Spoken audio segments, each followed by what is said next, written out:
had lunch last week with one of the residents that wanted to sit and talk, and they actually asked me. They said, "Why is this so important to you?" And I said, "Well, it's not really important to me. Like, so let me separate myself from that. I made a commitment when I ran 4 years ago that I would support this project. Like, I put it on a mailer. I told people that when I was knocking door to door. I stood on somebody's doorstep and I told them that I was going to support this. That may not mean a lot to a lot of people. It means something to me. And so there's one aspect. I've got my word associated with it. But the second thing is, I do think it's good for the community to connect people via sidewalks. I don't understand how that has somehow turned into this evil initiative. It's really strange.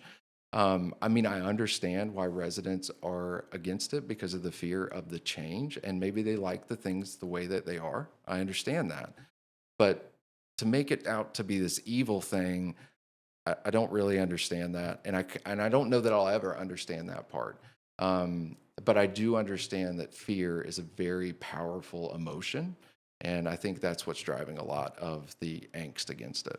You're probably right. So I'm going to run what you just said with that into the questions. So all of these questions were sent in by Hank Picken. He gave it to us at the public meeting. Gave us a copy. And I know that he requested you answer this from the dais, and I know that you can't.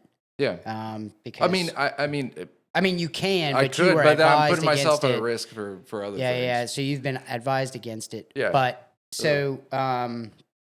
but we're going to answer. And more here. people are going to see this than would see that a 4-hour commission meeting. I guarantee. Yeah, I know a lot of people with like how they, because like my dad, I mean, he gets up in the morning at 6 a.m. and he doesn't get home until 6 p.m., 7 o'clock at night, and he's not coming in to watch a 6-hour meeting, and so it's just not going to happen. So. Again, this is how you get that misconstrued misinformation that's out there. Yeah. And it's just really acidic. And I got to say this. You didn't ask me to say this, but like, Ron, part of the reason why I was okay even coming on your show and doing this is because, look, you've had a lot of people on. A lot of different viewpoints, some that I agreed with, some that I didn't, but it was their viewpoint. And I think that's the point. When you provide an avenue for somebody to just be themselves and just talk about something, like sometimes you're going to get some crazy stuff, and sometimes you're just going to get the truth. I think I surprise more people with what I say sometimes than most definitely, definitely. But I like the blunt. I like the blunt honesty. Like it's actually a quality that I admire. So I know Hank has recently been on a local show that's here. I don't really think that he got the views that he necessarily needed to hear for his point of view.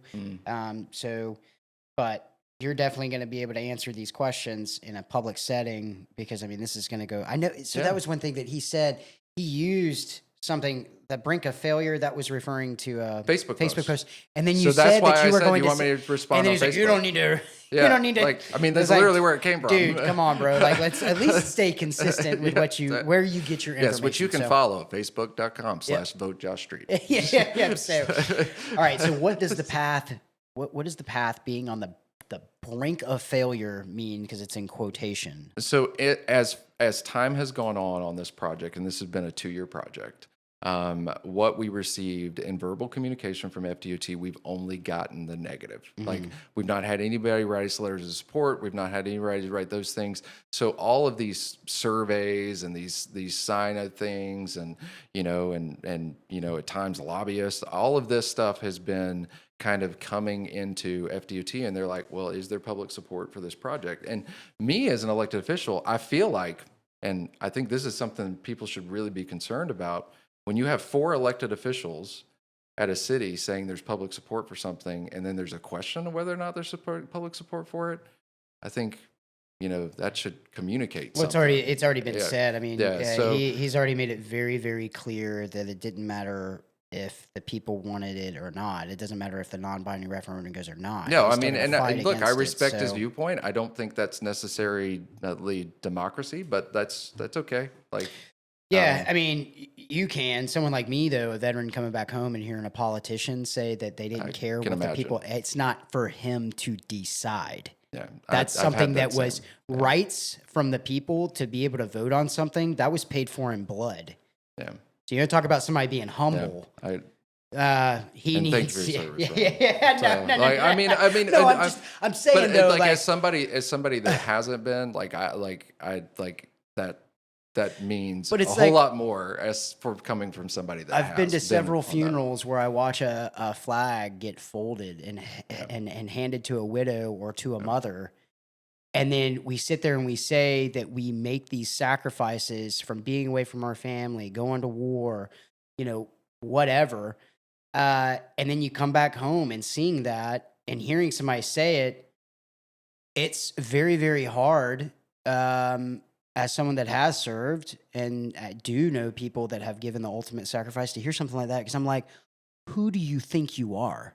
The Yeah. people, like, there's taxpayers. We keep saying taxpayers, taxpayers. Yeah, I get it. There's taxpayers. People pay taxes. It's guaranteed you're going to do it. Yeah. But the Yeah. thing about it Death is and like, taxes, the only thing that's too not sure. that's not what drives that. What drives that is the fact that you have a right to speak. And so the non-binding referendum is a way for the people to speak. And you're saying that you don't care what the majority of people say. So anyway, I'll get off that one. Okay. Yeah, I got you. We'll get on to the next one. So have you been told that the FDOT will not transfer the road? So what we know right now is that obviously that they feel like it is a key road for tanker trucks, and so we know at least that section is not going to transfer to the city. The interesting thing about it is, like, why does that matter? I think that's the piece where it's kind of like this whole smoking gun like conversation. I'm like, why does that matter? What it matters in the design. So that means that, hey, look, the design is going to be designed for tanker trucks to travel it. Like, that's what it means. So that means 10-foot lanes are not going to be it. They're going to be 11, potentially 12-foot lanes, at minimum, because tanker trucks will stay on that road. So, I mean, that's about as much as I can say about that. I mean, like, I think that it's a smoking gun. So that the argument is that you've known about this for a very long time, that the DOT wasn't going to sign over the road, and so you've been holding it back. And I mean, if that's the case, I mean, have you known about it for a long time? I mean, we've had conversations about roads transferring, roads not transferring, what sections could potentially transfer, which ones can. But this is an active conversation from the standpoint of designing something. Yeah. And so, if they're going to issue a right-of-way permit, the only thing it changed in the permitting process was if the city assumed the road, then the city doesn't go through a right-of-way permit. If the city doesn't assume the road, then we go through a right-of-way permit. But think about all the steps that have come in. City did a resolution to ask for transfer of the road. Then FDOT evaluated it. They came up with a route that they felt like was acceptable. They submitted that route to the federal government. The federal government said via AASHTO, we're good with this. Came back to FDOT, questions about tanker trucks. Obviously, they pause with the combination of, is there public support for this project or not? So, I mean, whether they transfer the road or not, it's really benign. Doesn't matter one way or the other. So, that's what multiple people have said. it like, doesn't make any difference. So, again, man, this is all like, and what I know, what I don't know, I know conversations, but that doesn't mean that I've got X, Y, Z, like from that standpoint. So now, why now for the resolution? For the referendum, you mean? Resolution. Oh. His question is, why now for the resolution? Because you just said earlier that there was a resolution with what you said, and then that's one of the questions is why now for the resolution? Well, the resolution was done in like 22 or 23, so there is no resolution right now. So I'm wondering if that meant referendum, maybe. Oh, well, why now for the referendum if we're on Well, it? I mean, that's what I said. yeah, to get public. I don't know if there's a resolution that's needed. Support. Yeah. So if there's a resolution that's needed, I'll definitely need further clarity on what this resolution is that's out there. But if it's the referendum, I think it goes back to what I'm saying. The clearest way to show public support or the lack thereof is through a referendum. And I got to tell you, like, people on both sides are excited about that. And what I'm watching from neighbors is even people that were really angry about it, they can absorb the fact that democracy rules. And like, even people that are against it, like, oh, I can totally respect if the city says they want to do it. And then we move on. And the other side, if everybody says we won't, they're good too. And I think that's a great way to move together in unity. But anyway. Well, I think that's the whole thing, right? Because it's like we've got that's the argument that's being said on all these different pages and shows and all this, where it's like, oh, well, yeah, of course, all of the commissioners that are sitting up there are going to be for the non-binding referendum because they know that it's going to go through and blah, blah, blah, like, because it's Well, if wording. it goes through, then there's public support Exactly. for it. So it should go through. Yeah, exactly. And they're saying, though, that you are actively tricking people by the wording that is being used. And now trust me. Yeah. Hey, Like, we have read get it. I've read it. I've read it a million times. I don't. Apparently, I don't know what my IQ score is, but when I read it, I could understand it, and I knew what was. But maybe I am being tricked. Maybe I'm under some type of trance by the deep state. But my whole thing is like I understand it completely when I read it. So I don't understand how it is falsely written or it's trying to be misleading with anything. So I don't either. And what I will tell you is, like, that day that it was there and we all discussed it, we took out words like beautification because beautification is subjective, and really tried to stick to just the practical pragmatics of the project. And, you know, I mean, and the question was asked, like, well, what would the other side like to see? And, you know, I mean, it sounded more like, okay, this is a terrible idea. Yes, no. Like, I mean, at some point in time, you just have to talk about the project absent of the emotion behind it. Yeah. And I do think the referendum reflects that. And look, and if people think it's skewed, well, every stinking person's skewed. Like, I mean, we're all skewed in our own viewpoints. And so, like, you know, but I'm pretty sure at this point in time, just from my temperature and talking with people know what they think on this. They're really tired of actually hearing about it. Yeah. They're going to vote yes or no, and they're going to move on with their life. And we've been around town. We go out almost every night, and we see that there's support for it. Whenever we've brought up the path and whenever we've talked about it, nobody's been against it. Yeah. I've met a few that are, but what I'm going to tell you is the city's going to be okay. We will all be okay as individuals. Mm-hmm. America will be fine. So if the sidewalk goes in or if the sidewalk doesn't, we will be fine either way. It is okay to just look at it and say, I think this is a good idea. I think it's not a good idea. So the next question is, why did you vote to spend $1 million of taxpayers' money without controlling the road? And I think what this is referring to is probably the 1.3 million that's been I think it's actually a little less engineering costs. I think it's less than 1.3, but you know, like, it's probably closer to $1 million. Yeah. But I think that goes the same way if you were building a house. You got to go design the house before you can go to permitting. You can't just go into permitting and say, "Hey, I want to build a bathroom in a 4-story house and, you know, a garage," and then expect So in Mr. Picken's defense, he is confused.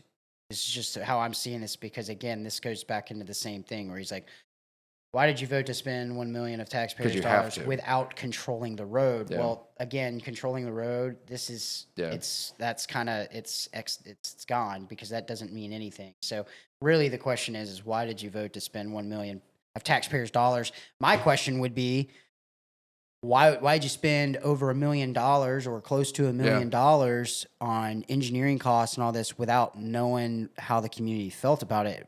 Because you didn't do a non-binding referendum beforehand. No, because I truly felt like I knew where the community was on it. Okay, so you don't think that there should have been a non-binding referendum before we spent the money? No, not for me at this point, because what I felt like is through the neighborhood planning process, through all the feedback that we've gotten, through even the surveys that were done in 2016 when this project came with funding from FDOT then.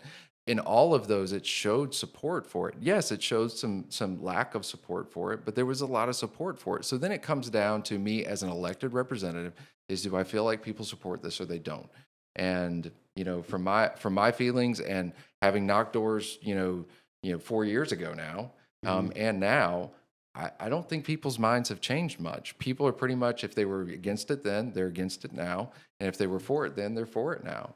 And, you know, and I think the referendum, and look, and if the referendum comes out and it fails, then obviously I didn't have a good temperature on things. And so, but, you know, I just believe that it's somewhere pretty close to the middle, if not in strong support. So, yeah. And again, this next one is kind of going in the same thing again. It's kind of, you know, no offense to Mr. Picken, but, you know, a lot of these questions, there's really no relevance behind it because, again, you're going in the same thing, which is, have you discussed the referendum with the FDOT? No. FDOT is the Florida Department of Transportation. They have nothing to do with what They the have city nothing does. to do with the referendum. So, and even the road transfer and what FDOT was very clear in communicating to us from the very beginning.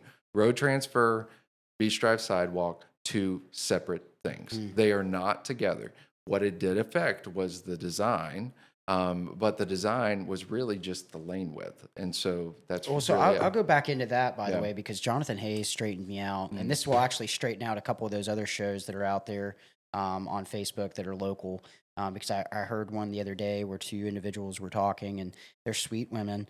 But they have it wrong because Jonathan Hayes straightened this out. Actually, I think it would be better if the city took over Beach Drive anyway, because FDOT has been allowing the sidewalk that's on the north side to be not, they haven't been maintaining it, and it's their job to maintain it. That's not the city's job. It's not a city sidewalk. So remember, it's a state road. Everybody keeps throwing it out there all the time about how it's a state road. Well, they're not maintaining what's there now.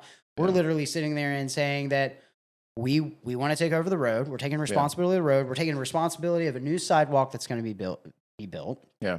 And we want to maintain that. Now, the question on that is, though, is, and again, we didn't really talk much about this when I had you on before. I don't think. I'd have to go back and look. But do we have a maintenance plan already set in stone for if the path is built? Yeah, so I actually got this question on Facebook, and I thought it was a really good one.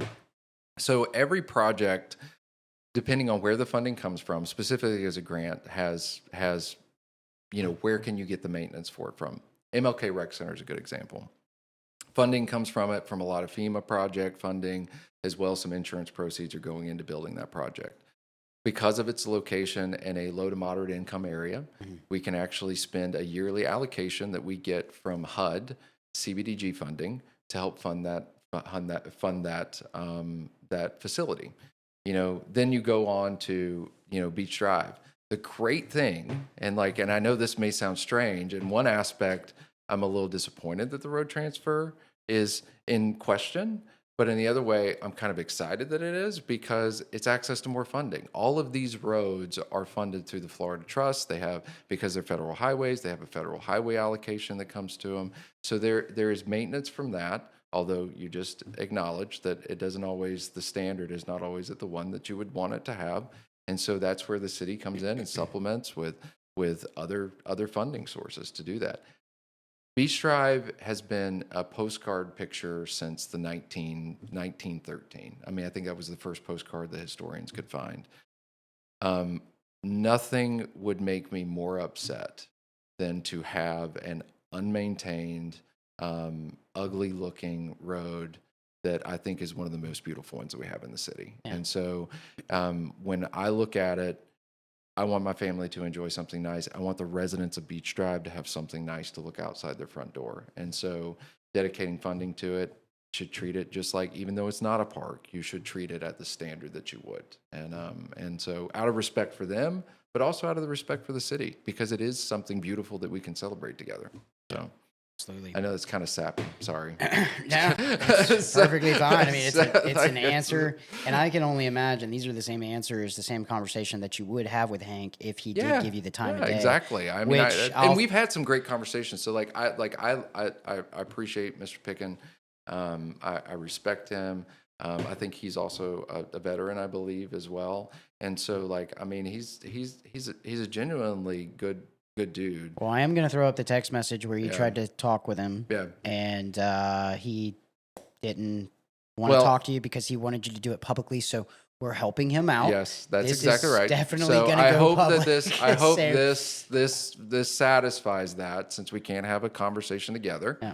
Hopefully it satisfies it as a conversation that we can have through a public medium, which was what wanted, because it was very clear, did not want to discuss it with me. And and I respect that, and I hope that after April 22nd, if I'm still the representative for Ward 4, like I've told other Beach Drive residents, I hope we can sit down and if it is successful in passing, that we work better together than what we have. Because I'm not saying the city's handled this process perfectly. I don't feel like I've handled this process perfectly, but I do feel like the intent was to try to do something good. And, sometimes, emotions and things like that just kind of prevent it. And so hopefully after this, we'll be able to have some more healthy dialogue. So. Who is Jared Jones? Jared Jones. Oh, Jared Jones. He's the assistant city manager for the city. Okay. so it's not like a deep state drinking adrenochrome no, he's the assistant type city person. manager. Okay, cool. Anyway, who advised Jared Jones to say to the media, however, the project will not proceed if the Beach Drive multi-use path is approved? He has bay savers in parentheses, which means that it's something that wasn't said. So I guess how he wants to word this question, which he should have just said it, which was, however, the Bay Saver project will only proceed if the Beach Drive multi-use path is approved. First of all, Jared's his own independent person. If he had a conversation with somebody, that would be on. You didn't have a his conversation but with him? No, not at all. Is that? I don't know if that's what he was trying to get at. I think it's like trying to say that like I'm trying to like manipulate the staff team to like do certain and like no, that's not it. They're right now they're building things to hopefully get better information out there. The communications process is actually improving. They're doing a lot more videos. Like you can see how that's effective in getting a message out. And so I would expect them to continue doing that stuff. But on the Bay Savers, because I think part of the question is trying to say like, okay, can the Bay Savers happen without it? We don't do if we send the grant back, no, there's no money to do the Bay Savers. I mean, like we're just saying, hey, look, we're done with this project. We're moving on. And, which would be unfortunate. I mean, I would like it to be a little different than that, but it is what it is. I can respect like people showing up because they care about something, and whether it's to not have it or whether it's to have it. And I think that we just got to do right by that. Maybe one day we'll get some funding, but right now we're in a financial situation where we've got grants to do most things. We don't have a lot of money to go spend on just like Bay Savers without grants. So tracking. So yeah. All right. Well, Mr. Picken, you got the scoop on the 850 podcast. We went ahead and had all these questions answered. I reached out to Josh. I wanted him to come in. I wanted to hear what he had to say about it because, again, I knew that you couldn't really explain it from being up there. Yeah. And so it was like, dude, instead of going around trying to get a couple people hearing it here and there, like, we'll just go ahead and we'll knock this out and try to get it out. So appreciate you coming on. And appreciate you having me, guys. Hopefully next time we talk, it won't be about Beach Drive. I would love the next that. time we talk, I don't want to talk about Beach Drive. Please. Civic Center, Martin Theater, CDD. Hey, I definitely don't want to talk about the deep state either. Our residents are there with you. And so I think they're really looking for like, what are we doing? Like, how are we going to improve our city? How are you going to make life better for me and my family? And that's the stuff that I really like to talk about. But hey, look, we got an election cycle. Issues are issues. And, these were questions. And I think you got a good platform to be able to answer them. So thanks for having me. Thanks, Josh.